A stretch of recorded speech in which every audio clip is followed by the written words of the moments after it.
বাপি, আমিনিয়া, আরসালান তো অনেক হলো। তো আজকে আমরা চলে গিয়েছিলাম মধ্যমগ্রামে অনির্বাণসের বিরিয়ানি টেস্ট করার জন্য। আর জানো তো আমি এই ফার্স্ট টাইম অনির্বাণসের বিরিয়ানি টেস্ট করব। তো সেজন্য খুব এক্সাইটেডও ছিলাম। কিন্তু এত লম্বা লাইন দেখে আমার তো মাথায় হাত পড়ে গিয়েছিল। আমি শুধু ভাবছিলাম আমাদের কপালে আজ খাবার জুটবে তো? তো যাই হোক আমরা দুজনে লাইনে দাঁড়িয়ে পড়েছিলাম। লাইনটা ছিল অনেকটাই লম্বা। আর ওইদিকে দেখলাম এক ভদ্রলোক বসে বসে দেখো মাংসের পিসগুলোকে ধুয়ে নিচ্ছে। আর এদিকে চলছে জোর কদমে রান্নাবান্না। সামনের এই এত বড় স্পেসটাতে দেখলাম পুরোটাই রান্নাবান্না করা হয়।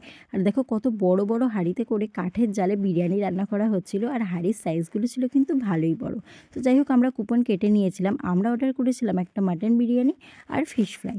তো যাই হোক অনেকক্ষণ ধরে ওয়েট করার পরে ফাইনালি আমরা ভেতরে ঢুকতে পেরেছিলাম। আর ভেতরের স্পেসটা তোমাদের দেখাচ্ছি। দেখো ভেতরের স্পেসটা কিন্তু খুব একটা বড় নয়, ভালোই ছোট, জায়গা নেই বললেই চলে। তো আমরা বসে পড়েছিলাম। তো আমাদের অর্ডারটাও চলে এসেছিলো।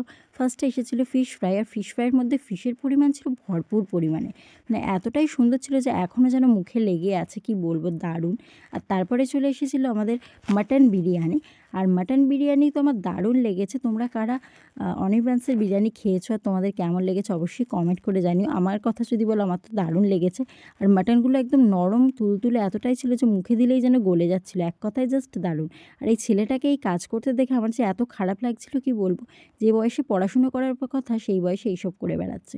তো যাই হোক কোল্ড ড্রিঙ্কস দিয়ে আমরা শেষ করলাম। কিন্তু তোমরা যাই বলো, বিরিয়ানি খাওয়ার পরে কিন্তু মনটা একটু কোল্ড ড্রিঙ্কস খাই খাই করে।